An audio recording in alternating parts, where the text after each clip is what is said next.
The Vampire King's daughter kept crying in the court until the waitress said, "She just needs a mum. She just needs a mum." The words were spoken softly, barely a whisper over the rim of a silver tray, yet they severed the tension in the grand hall like a guillotine blade dropping through silk. The High Council froze. The immortal guards' hands drifted to their hilts. At the center of the obsidian dais, the sobbing had stopped, not because the child was soothed, but because the air had been sucked out of the room by the sheer audacity of the interruption. Holden Davenport, king of the night, slowly turned his head. His eyes, usually the color of frozen violets, burned with a predatory, lethal focus. He looked past the duchesses, dripping in rubies, past the generals in their iron-weave armor, and fixed his gaze on the trembling waitress in the stained apron who had dared to speak. "What?" Holden asked, his voice a low rumble of thunder. "Did you just say to me?" The girl didn't retreat. That was the first surprise. The second was that the little girl in his arms reached out her tiny, pale hand toward the waitress, and finally, miraculously, took a breath. The Crimson Gala was not a place for the living. It was a diplomatic necessity, a biannual convergence where the fragile truce between the human coalition and the vampire dominion was toasted with vintage wines and synthetically enriched blood. Serena Marston knew the rules.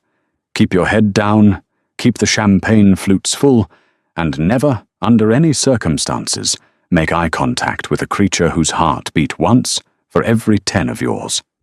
The ballroom of the Hotel Obsidian was a cavern of gold leaf and velvet.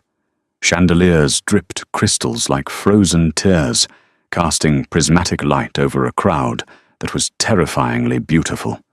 The vampires moved with fluid, liquid grace, their skin alabaster smooth, their smiles sharp. Serena tightened her grip on her serving tray, her knuckles white. She needed this paycheck. Her rent was 3 weeks late, and her landlord, Mr. Henderson, had stopped accepting apologies in lieu of cash. Then the doors blew open. It wasn't a wind that did it, but a force of presence. The temperature in the room plummeted 10 degrees in a heartbeat. The music, a string quartet playing Mozart, strangled into silence. Holden Davenport strode in. He was taller than the tabloids suggested, broad-shouldered in a suit cut from midnight blue silk. His face was a map of cold aristocracy, high cheekbones and a jawline that could cut glass. But it was his chaotic energy that terrified the room. He wasn't walking with regal composure. He was pacing, agitated, his movements jagged. And in his arms, clinging to the lapel of his jacket like a drowning sailor to driftwood, was a child. She couldn't have been more than 5. A mass of dark curls, a dress of expensive lace that was rumpled and tear-stained, and a pair of lungs that were currently shredding the sophisticated silence of the gala. "No. No, I want to go home." The wail was high-pitched, piercing. To human ears it was annoying. To vampire ears, sensitive enough to hear a heartbeat across a room, it must have been agony. Serena saw the cringe ripple through the crowd. Duchesses pressed perfumed handkerchiefs to their ears. Generals hissed, their fangs slipping from their sheaths in involuntary irritation. "Elodie, please," Holden muttered, his voice strained. He looked exhausted. Dark circles bruised the skin beneath his eyes, a sign of a vampire pushed to his limit. "Elodie, silence. We are in public." "I hate it. It's cold. It's loud," the child shrieked, kicking her patent leather shoes against the king's chest. A woman stepped forward from the crowd. It was Clarissa Radcliffe. Serena recognized her from the society pages, ambitious, cruel, and stunningly beautiful in a dress that looked like spilled blood. "Your Majesty," Clarissa purred, stepping into Holden's path. "The child is distressed. Perhaps she requires discipline, or removal. She is disturbing the peace." Holden looked at Clarissa with open loathing. She is my heir, Clarissa, not a dog to be put in a kennel. She is a half-breed, Clarissa whispered, though in the silence it carried like a shout.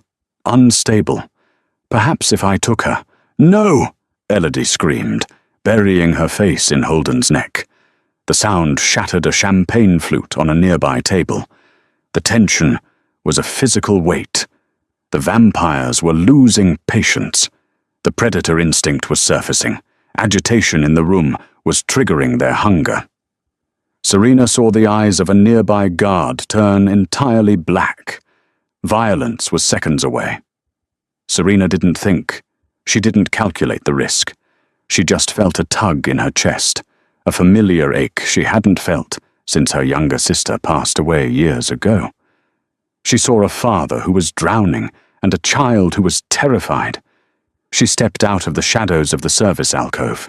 She walked right past the shimmering barrier of security, right past Clarissa Radcliffe, and stopped 3 feet from the Vampire King. "She's overstimulated," Serena said. The room gasped. It was a collective intake of breath that sounded like a vacuum sealing. Holden froze. He looked down at her. For a second, Serena thought he might kill her right there. His eyes were ancient, terrifying voids. "Excuse me." "The lights," Serena said, her voice shaking, but her hands steady as she set her tray down on a side table. "The perfume in this room, the noise, it's too much for her senses. She's half vampire, isn't she? That means she hears everything 10 times louder. But she has a human child's emotional regulation. She's in pain." Clarissa laughed, a sharp, brittle sound. "And who is this? The kitchen help has an opinion on royal biology?" Serena ignored her. She looked directly at Elodie. The little girl had stopped screaming, hiccuping into silence, peering at Serena with one wet, violet eye. "Hey there," Serena said softly. She reached into her apron pocket, a violation of protocol, and pulled out a small, crinkled packet of honey-roasted peanuts. It was her own snack for later. "I bet everyone keeps trying to feed you red stuff, huh?" Elodie sniffled. She nodded slowly. "Gross," Serena whispered conspiratorially. "I have peanuts, and I know a song about a spider who wears rain boots. Want to hear it?" Holden looked like he had been struck by lightning.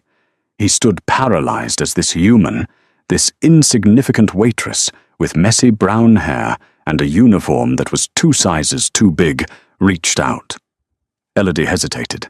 Then slowly, she released her death grip on her father's coat. She reached for the peanuts. "Rain boots," Elodie whispered.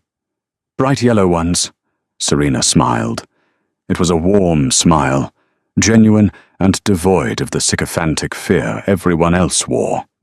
She has not eaten in 3 days," Holden said, his voice sounding strange, hollow. "She refuses the synthesis." "Because she wants comfort food," Serena said, glancing up at the king. "She doesn't need a doctor, and she definitely doesn't need discipline." She looked at Clarissa then, finally acknowledging the vampiress with a look of defiance that was borderline suicidal. Then she looked back to Holden. "She just needs a mum." The silence that followed was absolute. Holden stared at her. He looked at his daughter, who was now tearing open the peanut packet with clumsy fingers, the screaming fit entirely forgotten. He looked back at Serena. The lethal edge in his eyes softened into something far more dangerous. Obsession. "What is your name?" Holden asked. "Serena. Serena Marston." Holden nodded, once, slowly.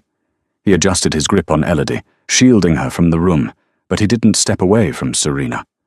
"Redwood," he called out without looking away. A shadow detached itself from the wall. A massive man, silent as a monolith, appeared. "Sire." "Cancel my meetings," Holden said. "Prepare the car." "Yes, sire. Shall I have security escort the girl out?" Holden looked at Serena. He looked at her neck, pulsing with terrified life, and then at her hands, which had just performed a miracle he couldn't replicate. "No," Holden said darkly. "Pack her things. She's coming with us." Serena blinked. "Wait. What? No, I have a shift. I have a cat. I can't—" "You just quieted the Princess of the Dominion when the entire High Council failed," Holden said, turning on his heel, signaling the end of the conversation. "You are no longer a waitress, Miss Marston. You are employed by the Crown." "I didn't apply for a job," Serena called after him, panic rising in her throat. Holden paused at the double doors. He glanced back, a faint, terrifying smirk touching his lips. "I don't recall asking for an application." The car was silent, smooth, and cost more than the entire neighborhood Serena grew up in. It glided through the rainy streets of the city, the tinted windows turning the neon lights of downtown into smeared streaks of grey ghost light. Serena sat on the far side of the leather bench seat, pressing herself against the door. Across from her, Elodie had fallen asleep instantly, her head resting on Holden's lap. The king was staring out the window, one hand absently stroking his daughter's hair. His fingers were long, pale, and ringed with silver. Serena's heart was hammering a frantic rhythm against her ribs. Kidnapped. She had been effectively kidnapped by the most powerful predator on the continent. "Stop thinking so loudly," Holden said. He didn't turn his head. "It's giving me a headache." "I'm not thinking," Serena snapped, her fear momentarily eclipsed by indignation. "I'm hyperventilating. There's a difference." Holden turned then. The interior of the car was dim, lit only by the passing street lamps, casting his angular features into sharp relief. Up close, he was devastating. There was a timelessness to his face, a beauty that was fundamentally inhuman. "You are safe, Serena," he said. The way he said her name, rolling the R slightly, sent a shiver down her spine that had nothing to do with the air conditioning. "I do not harm those under my protection." "Am I under your protection? Or am I a prisoner? That depends on how well you behave." "I have a life," Serena insisted, though her voice wavered. "I can't just disappear. My landlord—" "Is being paid," Holden cut in. "Redwood handled it before we left the curb. Your debt is cleared. Your cat, Mittens, is being collected by my staff, and will be waiting for you at the estate." Serena's mouth fell open. You stole my cat." "I relocated your familiar to ensure your comfort." "He's not a familiar. He's a tabby with a weight problem." For a fleeting second, a spark of amusement lit Holden's violet eyes. It transformed his face, making him look 5 years younger and infinitely less terrifying. "Regardless, you are here because you possess a skill I lack." He looked down at Elodie. The affection in his gaze was raw, painful to witness. It was the look of a man watching a sandcastle crumble while he tried to hold back the tide. "She has not slept more than an hour at a time for 6 months, Holden admitted quietly. The confession seemed to cost him. "Since her mother left." The word left hung heavy in the air. In the vampire world, left could mean died, fled, or was executed. "She is half human," Holden continued. "The vampire nature within her fights the human fragility. She is in constant sensory overload. The healers offer sedatives. The witches offer binding spells. You offered peanuts." "She just wanted to be normal," Serena said softly. The anger drained out of her, replaced by that treacherous empathy that always got her into trouble. "You're a king. Everyone treats her like an heir, a symbol. She's just a kid who misses her mum." Holden's jaw tightened. The temperature in the car dropped again. "Her mother is a topic we do not discuss." The car slowed, turning off the highway onto a private road paved with dark cobblestones. They passed through massive iron gates wrought in the shape of twisting thorns. Ahead, looming against the stormy sky, was Davenport Manor. It wasn't a house. It was a Gothic cathedral of stone and glass. Spires pierced the clouds, gargoyles perched on the eaves, and Serena had the distinct, unsettling feeling that they were watching the car approach. "Welcome home," Holden murmured. The car stopped. The door was opened by Redwood, the giant guard who had driven them. He looked like he was carved from granite, with a buzz cut, and eyes hidden behind dark, tactical glasses. "We have arrived, sire. Daphne is waiting in the nursery." Holden scooped the sleeping Elodie up with effortless strength. He stepped out, and Serena followed, her legs wobbling. The entrance hall was vast enough to park a jumbo jet in. A double staircase swept up to the shadows. Portraits of stern-faced ancestors lined the walls, their eyes following Serena as she walked. "Redwood will show you to your quarters," Holden said, turning toward the stairs. "You start immediately. Your primary duty is Elodie's emotional state. If she cries, you fix it. If she sleeps, you watch her." "Wait," Serena called out. Holden paused on the third step. "What happens if I fail?" she asked. "What happens if I can't stop the crying?" Holden looked down at her. The amusement was gone. The king was back. "Do not fail, Serena. For both our sakes." He vanished up the stairs, leaving her alone with the silent giant. "This way, Miss Marston," Redwood grunted. He led her through a maze of corridors. The house was cold. It smelled of ozone, old paper, and something metallic, like blood dried on iron. "Is he always like that?" Serena asked, hugging her arms around herself. "The king carries the weight of the Dominion," Redwood said, his voice flat. "And the grief of a father. Do not judge what you do not understand." They stopped at a heavy oak door. Redwood opened it to reveal a suite that was larger than Serena's entire apartment. A canopy bed, a fireplace roaring with magical, smokeless fire, and a basket in the corner where Mittens was currently sleeping on a silk pillow. "The nursery is the adjoining door," Redwood pointed to a door on the left. "Do not wander the west wing at night. The king hunts in the gardens. Stay inside." With that cheery advice, he closed the door. The lock clicked. Serena rushed to the window. It overlooked a sprawling garden of black roses and weeping willows. In the distance, she saw the silhouette of the city. Millions of lights. Freedom. But here, the shadows were long and deep. She checked the door to the nursery. It was unlocked. She pushed it open slowly. The room was a wonderland of toys. Antique dolls, rocking horses, towers of blocks, but the windows were barred with silver.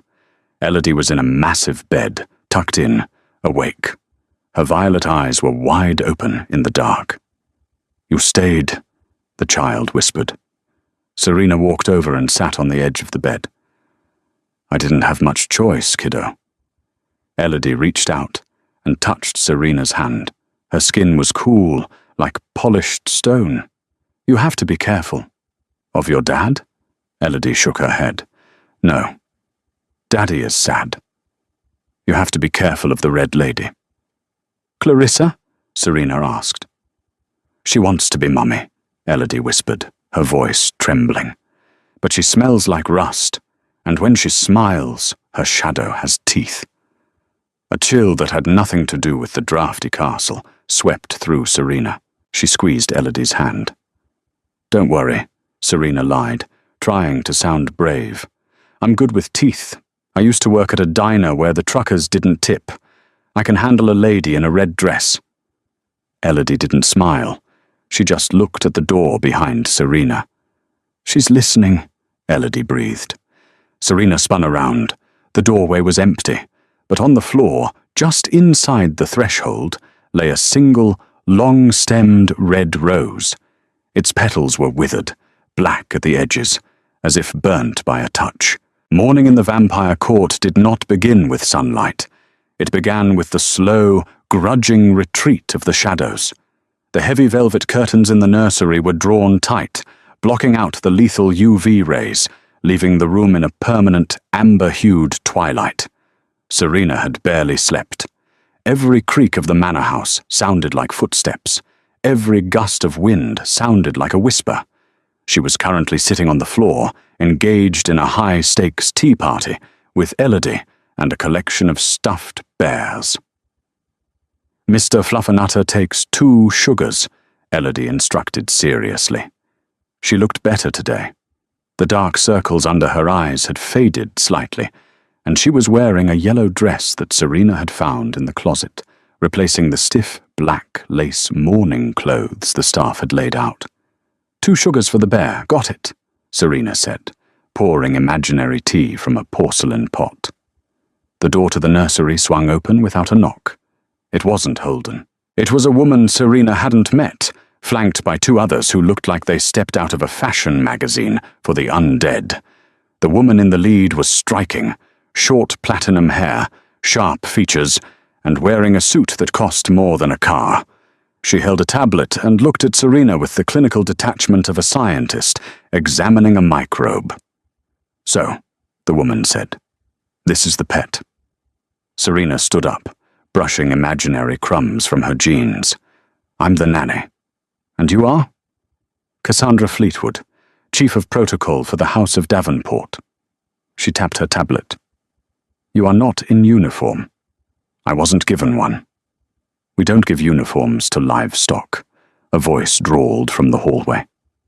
Clarissa Radcliffe glided into the room. If she looked dangerous at the gala, she looked lethal now.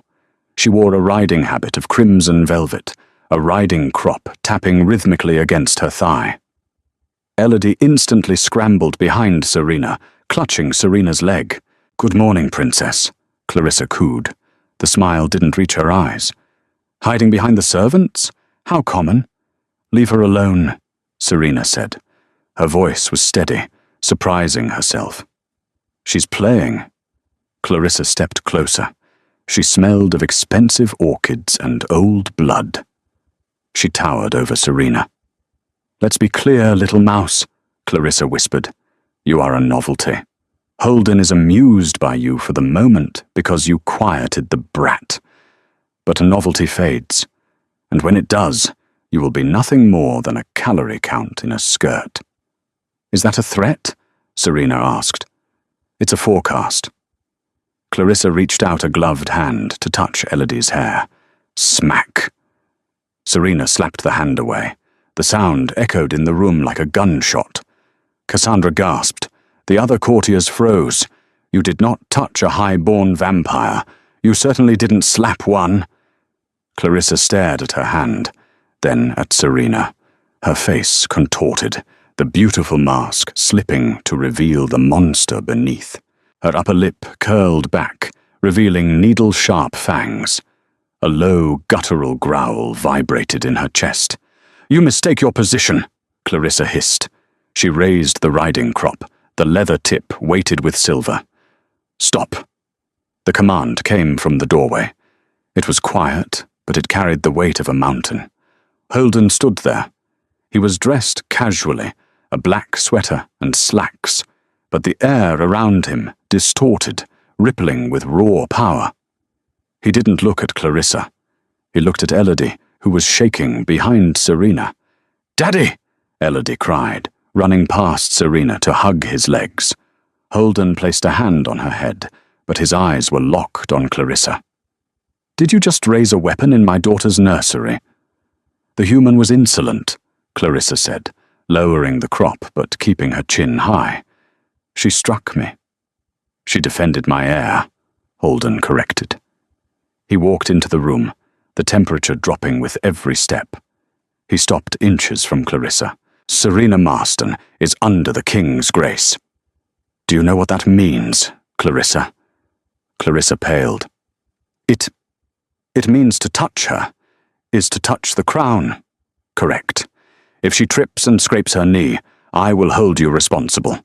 If she gets a paper cut, I will take a finger from your hand." Holden's voice was conversational, which made it infinitely more terrifying. "Now get out!" Clarissa glared at Serena with pure, undiluted hatred. then turned and swept out of the room, her entourage scrambling after her. Cassandra Fleetwood lingered for a moment, eyeing Serena with a new expression. Not contempt, curiosity. Then she bowed and left. The room fell silent. "Nice friends you got," Serena muttered, her heart still racing. Holden sighed, rubbing his temples. He looked exhausted again. He swayed slightly on his feet. "Are you okay?" Serena asked, stepping forward. Holden leaned against the heavy oak dresser. His skin was grey, the veins beneath his eyes dark purple. "I am fine." "You're not. You look like you're about to pass out." "It is." "Merely a fast," Holden said, his voice tight. "A fast? Why?" "Because," Elodie piped up, still holding his leg. "Daddy won't drink the red juice anymore, not since Mommy." Serena looked at him. "You're starving yourself." "The synthetic blood is ash in my mouth," Holden admitted, closing his eyes. "And I will not hunt humans." I made a vow. "So you're just going to wither away? Leave Elodie alone with her?" Serena pointed at the door where Clarissa had exited. Holden opened his eyes. The violet irises were blown wide, black pupils swallowing the colour. He was in a state of bloodlust, barely holding it back. He looked at Serena, really looked at her, and she realized how close she was standing. She could smell the scent of him, rain and cedar. He could undoubtedly smell the blood rushing in her veins. "I am in control," Holden rasped. "You're shaking," Serena observed. She did something then that she couldn't explain. Maybe it was the adrenaline. Maybe it was destiny. She reached out and took his hand. His skin was ice cold. "You need to eat," she said. "I cannot." "Then you'll die, and Elodie will be an orphan.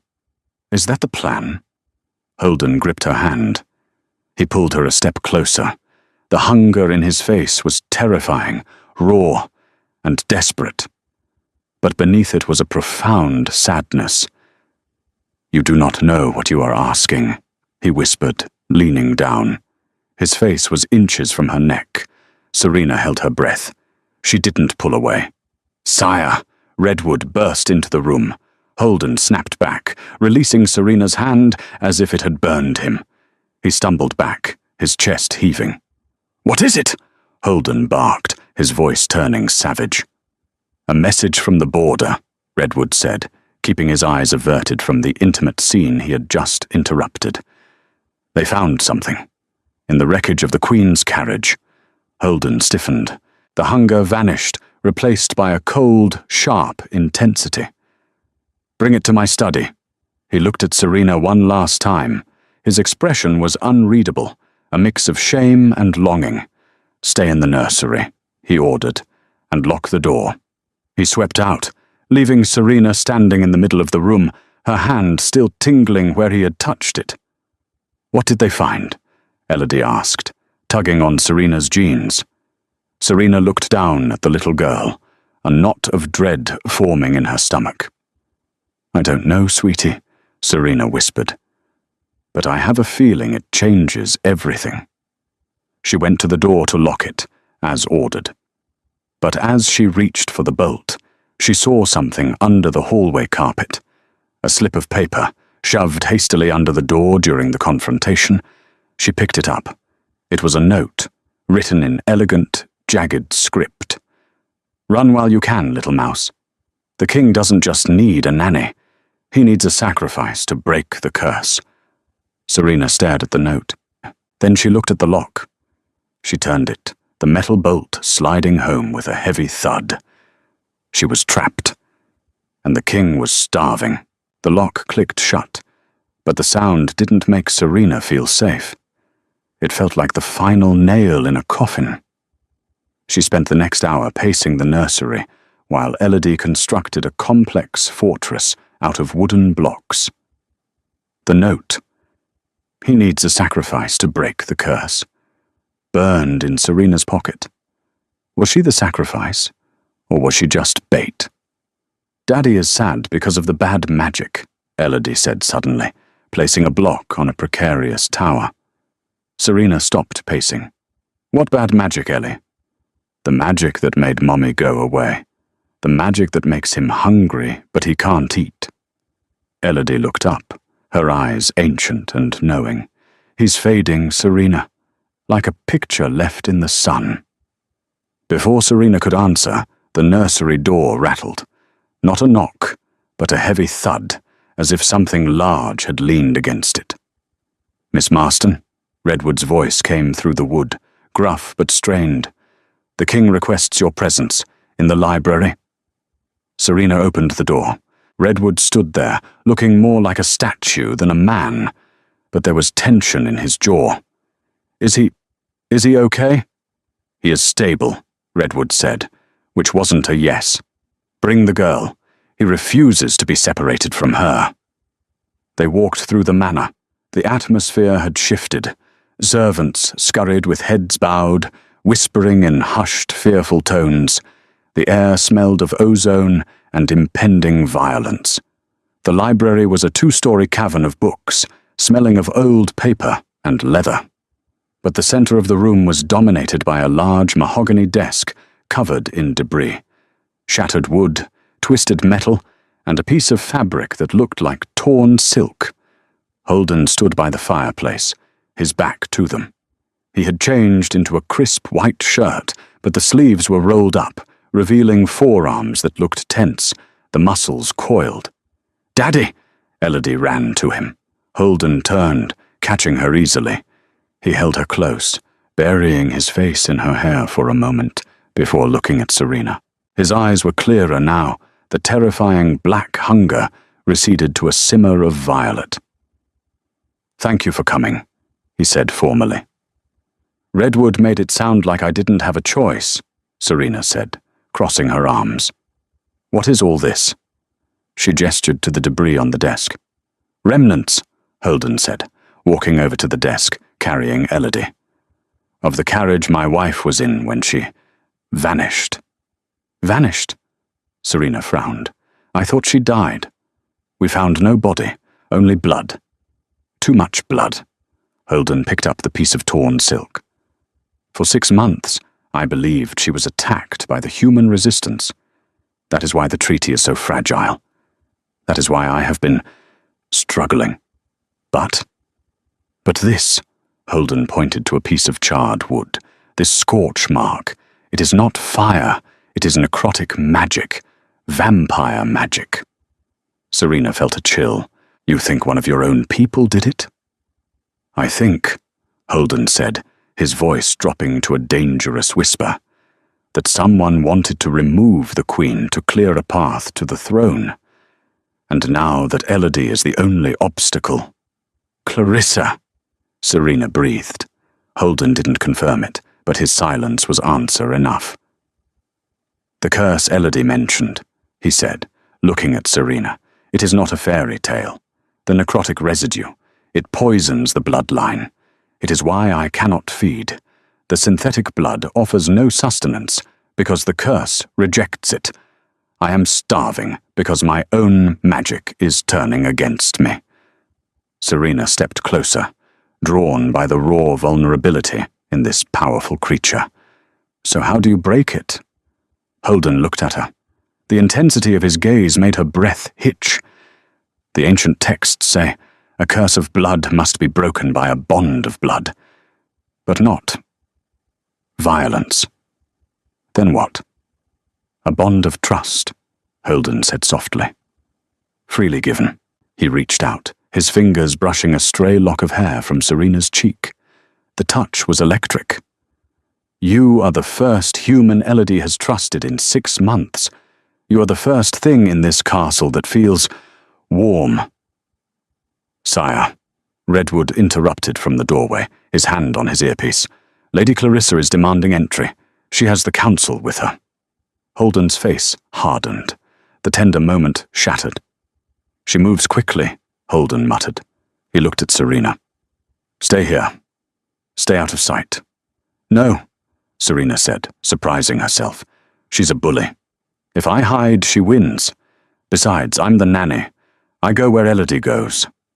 Holden looked at her, a flicker of admiration warring with his protective instinct. "Very well, but stay behind me." The High Council had convened in the Great Hall.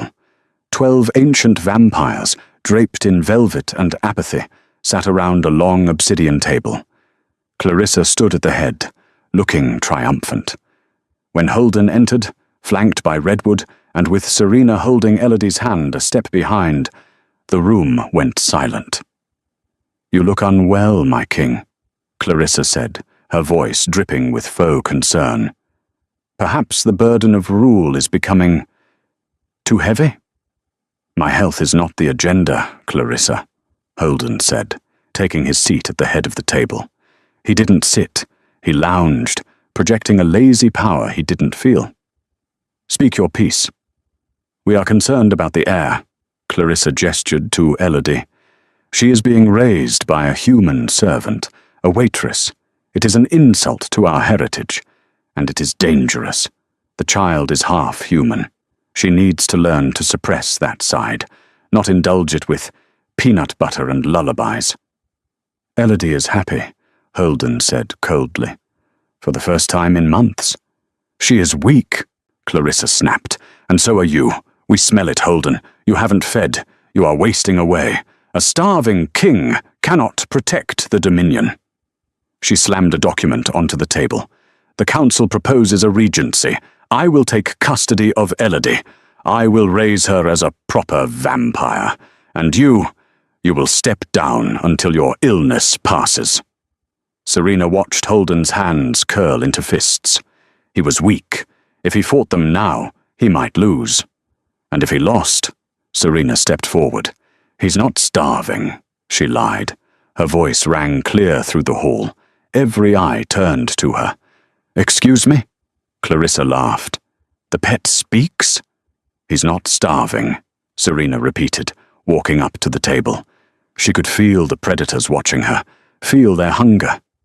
"He's fasting. It's a ritual. For the queen." "A ritual?" An elder vampire raised an eyebrow. "I know of no such ritual."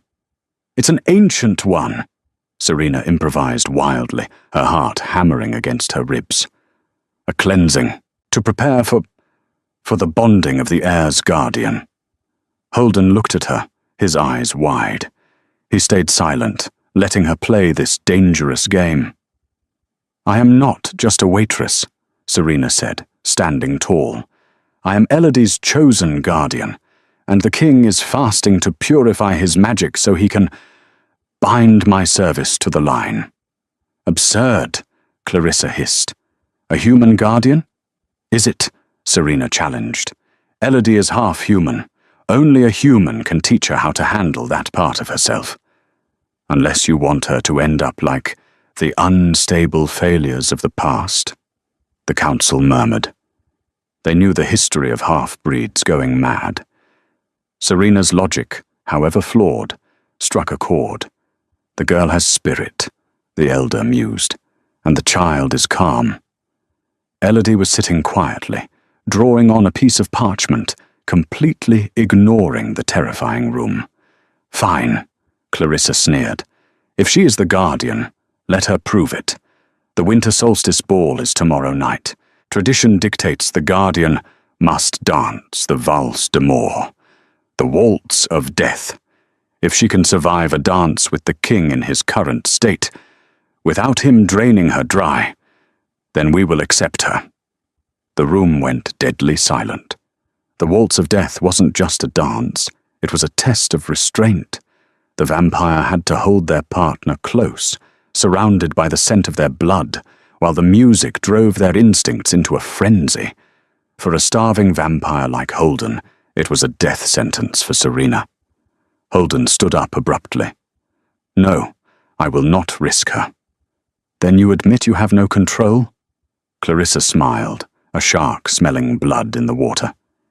"Then you are unfit to rule." Serena looked at Holden. She saw the defeat in his eyes. He wouldn't risk hurting her. She reached out and took his hand. It was trembling. "We accept," Serena said. "Serena," Holden hissed. "You don't know what you're doing." "I know," she whispered back. I'm saving your crown. The ballroom was even more extravagant than the crimson gala. Ice sculptures floated in the air, defying gravity. The attendees wore masks of silver and bone. Serena wore a dress Holden had provided, a stunning gown of midnight blue silk that left her neck and shoulders bare. It was beautiful, and it made her feel incredibly vulnerable. "You can back out," Holden said. He stood beside her in a tuxedo that made him look like a fallen angel. He looked worse tonight, paler, his eyes rimmed with red. The hunger was radiating off him in waves. "And let Clarissa win?" Serena adjusted his tie. "Not a chance. Just don't bite me, okay?" "It is not a joke, Serena." Holden's voice was rough. "When the music starts, the enchantment begins. It amplifies my hunger. It amplifies your scent. I might not be able to stop myself." "I trust you," Serena said, and she realized with a jolt that she meant it. The orchestra struck a discordant, haunting chord. The floor cleared. Holden took her waist. His grip was iron hard. He pulled her flush against him. She could feel the cold radiating from his body, could feel the rapid, frantic beating of his heart. Or maybe it was hers. They began to move. The waltz was fast, dizzying. The world blurred into streaks of silver and gold. Holden moved with supernatural grace, sweeping her across the floor. But as the music swelled, Serena felt the change. Holden's breathing became ragged. His pupils dilated until his eyes were black pits. He leaned closer to her neck. She could feel his breath on her skin, cold and sharp. "Holden," she whispered. "It is too much," he groaned. His fangs descended, gleaming in the chandelier light. He was losing the battle. The beast was taking over. Clarissa, watching from the sidelines, smirked. She had won. Serena did the only thing she could think of. She didn't pull away. She pulled him closer. She moved her hand up his neck, threading her fingers into his hair, grounding him. "Look at me," she commanded softly. "Not the blood. Look at me." Holden shuddered. He forced his head up, locking eyes with her. The struggle in his face was agonizing. "I am dangerous," he rasped. "You are Elodie's father," Serena said firmly. "You are the king, and you are the man who saved my cat." A flicker of humanity sparked in the black void of his eyes. "Trust me," she whispered. Holden closed his eyes. He took a deep, shuddering breath, inhaling her scent. Not as food, but as something else. Something grounding. The music reached a crescendo. The spell peaked. Holden let out a low growl, burying his face in the curve of her neck. The crowd gasped, expecting the bite, but he didn't bite. He kissed her. It wasn't a romantic kiss. Not exactly. It was a desperate press of lips against the pulse of her throat, a reverence, a seal of protection. He inhaled her life force without taking a drop of blood. The music stopped. Holden lifted his head. His eyes were back to their violet hue, bright and clear. The greyness was gone from his skin. He looked revitalized, strong. He had fed on her trust. The room was silent. Then, slowly, the elder vampire began to clap. Clarissa's glass shattered in her hand. Holden didn't let go of Serena. He looked down at her with an expression of awe. "You broke the cycle," he murmured. "The curse. It feeds on fear. You gave me none." "I was terrified," Serena admitted, her knees shaking. "You were brave," Holden corrected. He kissed her hand, sending a jolt of heat straight to her core. "Sire!" It was Redwood again, pushing through the stunned crowd. He looked rattled. "What is it now?" Holden asked, not taking his eyes off Serena. "The dungeon," Redwood said. "The prisoner. The one we caught near the wreckage site. He's talking." Holden's demeanor shifted instantly from lover to warrior. "And?" "He says he didn't sabotage the Queen's carriage," Redwood said, his voice carrying in the silent room. He says he saw who did. Redwood looked directly at Clarissa. He says it was a woman in red. Clarissa went pale. She spun around, heading for the exit. "Guards!" Holden roared. But Clarissa was fast. She threw a handful of dust onto the floor. Flash powder. A blinding light erupted. By the time vision returned, the doors were swinging shut. Clarissa was gone. But she hadn't left empty-handed. A scream pierced the air. A scream that froze Serena's blood. "Daddy!" It came from the balcony. Holden and Serena rushed to the railing. Below, in the courtyard, a black car was screeching away. Clarissa was in the back seat, and struggling in her grip, pressing her hand against the rear window, was Elodie. Clarissa had taken the air. Holden let out a sound that wasn't human, a roar of pure, primal rage that shook the glass in the window frames. Serena gripped the stone railing, watching the tail lights fade into the night. The fear was gone, replaced by a cold, hard resolve. "She took the wrong kid," Serena said, her voice trembling with fury. Holden turned to her. His face was a mask of deadly promise. "We will burn the world to get her back," he vowed. "No," Serena said, turning to face the king of the night. The city blurred into streaks of neon and shadow as the royal armored SUV tore down the highway. Redwood drove with the silent precision of a machine, weaving through traffic at speeds that would have terrified Serena just 2 days ago. But terror was relative. Sitting next to a seething vampire king who had just lost his daughter made a car crash seem trivial. Holden hadn't spoken since they left the palace. He sat rigidly, his eyes fixed on the darkness outside, a phone clutched in his hand so tightly the screen had cracked. "We don't know where she's going," Serena said, her voice quiet in the tense silence. She reached out, covering his white-knuckled hand with hers. "But we will find her." Holden looked at her. The lethal rage in his eyes softened just enough to reveal the panic beneath. "Clarissa has cloaking spells. She has been planning this for months. If she crosses the border into the wastes—" "She won't," Serena said firmly. "She wants power, right? She wants the throne. You can't rule from the wastes. She's going somewhere significant." "The girl is right," Redwood rumbled from the front seat. "She needs a place of power to complete a binding ritual if she intends to take the princess's essence." "Daphne," Holden breathed. "We need Daphne Templeton." 20 minutes later, the SUV skidded to a halt in front of a dilapidated Victorian house on the edge of the city. The garden was overgrown with thorns that seemed to move on their own. "Who is Daphne?" Serena asked as they hurried up the crumbling steps.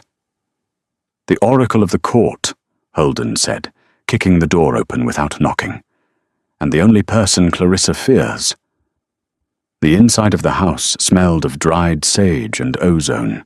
Seated in a velvet armchair, surrounded by floating tarot cards, was a woman who looked no older than 20, but had eyes filled with centuries of boredom. "You're late, Your Majesty," Daphne Templeton drawled, not looking up from her cards. "I expected you 10 minutes ago." "Where is she?" Holden demanded, striding into the room.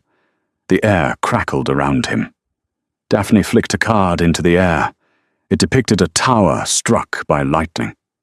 The shattered spire, the ruins of the old cathedral. Holden went still. "That ground is consecrated. It burns our kind." "Exactly," Daphne said, finally looking up. Her gaze drifted to Serena. "That is why she took the child there. Clarissa knows you cannot step onto holy ground without burning to ash.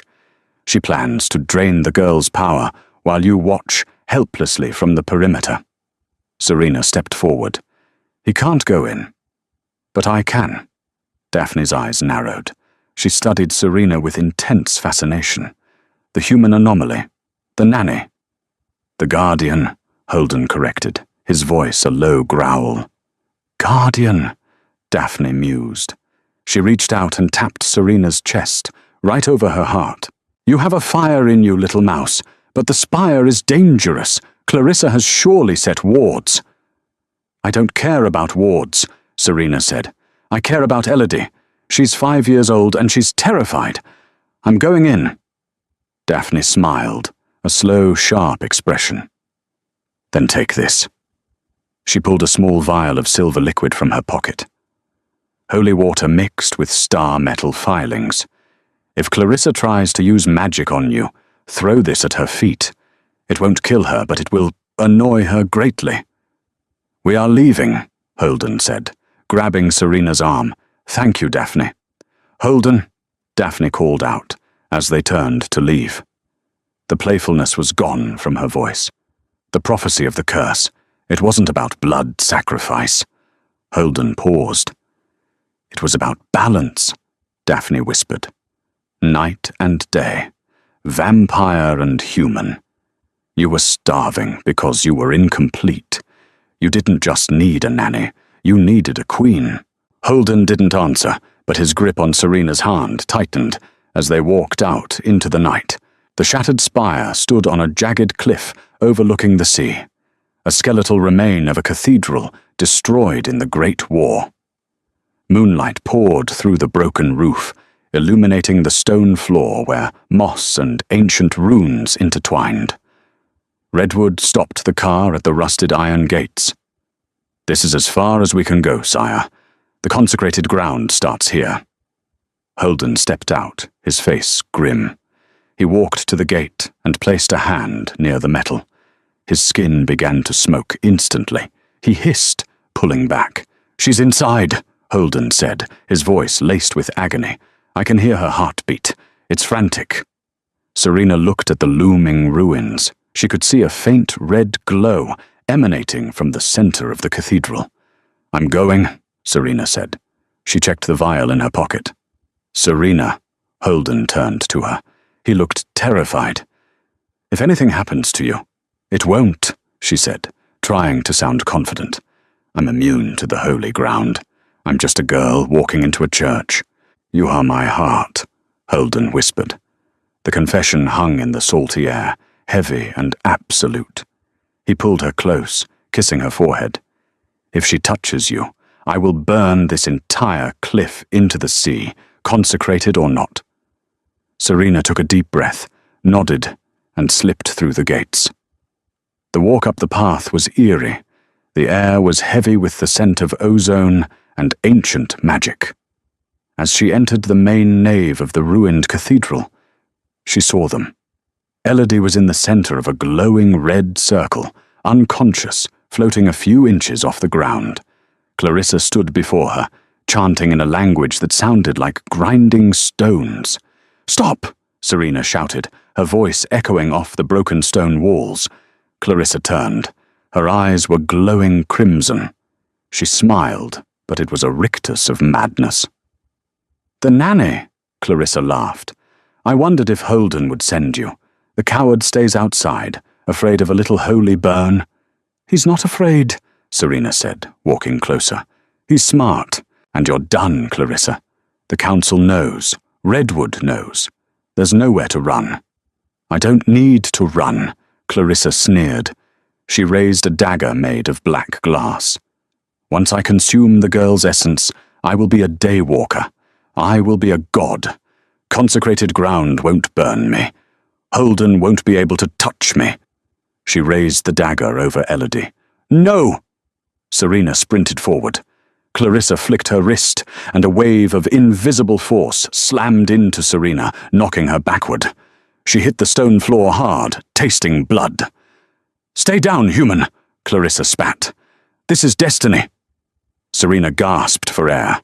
She saw Elodie stir in the air, a small, pained whimper escaping her lips. That sound, the sound of a child in pain, ignited something in Serena that was fiercer than any magic. She scrambled up. She didn't run at Clarissa this time. She ran at the circle. "You can't enter!" Clarissa shrieked. "The barrier will flay you!" But Clarissa had forgotten one thing. The barrier was designed to stop vampires. It was necrotic magic mixed with blood wards. Serena was human. She plunged through the red wall of light. It felt like walking through ice water, but it didn't stop her. She grabbed Elodie's floating body and pulled her down, wrapping her arms around the child. "I've got you," Serena whispered. "I've got you." The ritual was disrupted. The red light flickered and died. Elodie woke up, screaming. "You ruined it!" Clarissa screamed. She charged at them, the dagger raised, her face contorted into a monstrous mask. Serena fumbled for the vial in her pocket. She pulled it out and smashed it on the ground between them. A cloud of silver mist exploded upward. Clarissa shrieked as the holy water and star metal hit her skin. It sizzled like acid. She stumbled back, blinded, clawing at her face. "Holden!" Serena yelled. "Now!" A roar tore through the night. The iron gates at the bottom of the path were ripped off their hinges. Holden Davenport was coming. He ignored the burning of the ground. Smoke rose from his shoes, from his skin. But he didn't slow down. He moved like a blur of vengeance. He reached the nave just as Clarissa recovered her sight. She saw him, and her eyes went wide with true fear. "Holden, wait, He didn't wait. He didn't speak. He slammed into her with the force of a freight train. They crashed through the stone wall of the cathedral, out onto the cliff edge. Clarissa dangled over the abyss, Holden's hand around her throat. His skin was blistering from the holy ground, but his grip was unbreakable. "You touched my daughter," Holden said, his voice calm, cold and final. "And you threatened my queen. She's human," Clarissa choked out. "She is my life," Holden said. He opened his hand. Clarissa fell. Her scream faded into the roar of the ocean below. Holden collapsed to his knees, his body steaming, his strength spent. "Daddy!" Elodie broke free from Serena's grip and ran to him. Serena followed, dropping to her knees beside him. His skin was red and angry, burns covering his arms and face. "You idiot!" Serena cried, tears streaming down her face. "You walked on holy ground." Holden looked up at her. He was in agony, but he was smiling. "I told you," he rasped, reaching out a burned hand to cup her cheek. "I would burn the world." The healing took time. For 3 days, the manor was silent. Daphne Templeton worked tirelessly with poultices of moonflower and aloe to treat the king's burns. Serena didn't leave his side. She slept in the chair next to his bed, holding his hand, waking up every hour to check his breathing. On the 4th morning, sunlight streamed through the heavy curtains, filtered, safe, but bright. Holden opened his eyes. Serena was awake instantly. "Hey, you're back." Holden sat up slowly. The burns had faded to faint, silvery scars that only added to his rugged allure. He looked at her, then at Elodie, who was asleep at the foot of the bed. "Is it over?" he asked. "Clarissa is gone," Serena said. "The council is extremely apologetic. They're calling you the Unburnt King now, which is ironic considering how much aloe we used." Holden chuckled, a rusty sound. He swung his legs out of bed and stood up. He walked to the window and pulled the curtain back slightly, letting a beam of light hit his hand. It didn't burn. He looked at Serena, eyes wide. "The curse." "Gone," Serena smiled, standing up. "Daphne said something about balance, about love breaking the cycle of necrosis. You didn't just save us, Holden. You broke the bloodline curse by sacrificing yourself for a human." Holden turned to her. He crossed the room in 2 strides and pulled her into his arms. It wasn't desperate like the waltz. It was solid, permanent. "I didn't sacrifice myself for a human," he whispered against her hair. "I sacrificed myself for my family." He pulled back and reached into the pocket of his bedside jacket. He pulled out a ring, a simple band of white gold with a dark sapphire. "I know it is soon," Holden said, looking suddenly shy, And I know I come with a lot of baggage, a castle, a vampire court, a traumatized child. And a cat, Serena added. Don't forget Mittens. And a cat, Holden agreed. Serena Marston, you walked into the dark for us. Will you stay in the light with us? Will you be my queen? Serena looked at the ring, then at the sleeping little girl who finally looked peaceful, and then at the monster who had learned to love. Only if I can change the dress code, she said, tears prickling her eyes. Less velvet, more denim. Done. Holden kissed her. The door creaked open. Elodie sat up, rubbing her eyes. She saw them hugging, and a massive grin split her face. Are you mummy now? She asked, sleepy.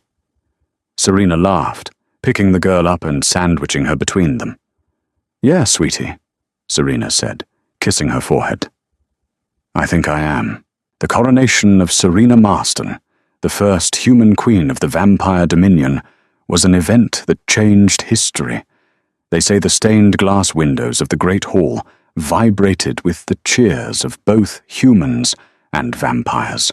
The fear that had gripped the court for centuries evaporated, replaced by a new era of understanding. Serena never did wear the heavy crown.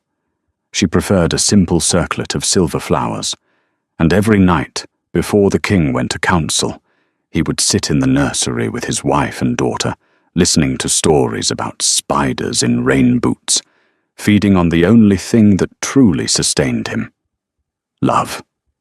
Holden Davenport had been a king of the night, ruling over shadows. But as he looked at his patchwork family, a human, a vampire, and a little girl who finally slept through the night, he knew he had found something far more powerful. He had found his dawn. Enjoyed this story? If Serena and Holden's journey from fear to forever captured your heart, please like this story and share it with fellow romance lovers. Don't forget to subscribe for more tales of forbidden love, magical twists, and happily ever afters that defy the odds. Let us know in the comments. Would you have walked into the haunted cathedral?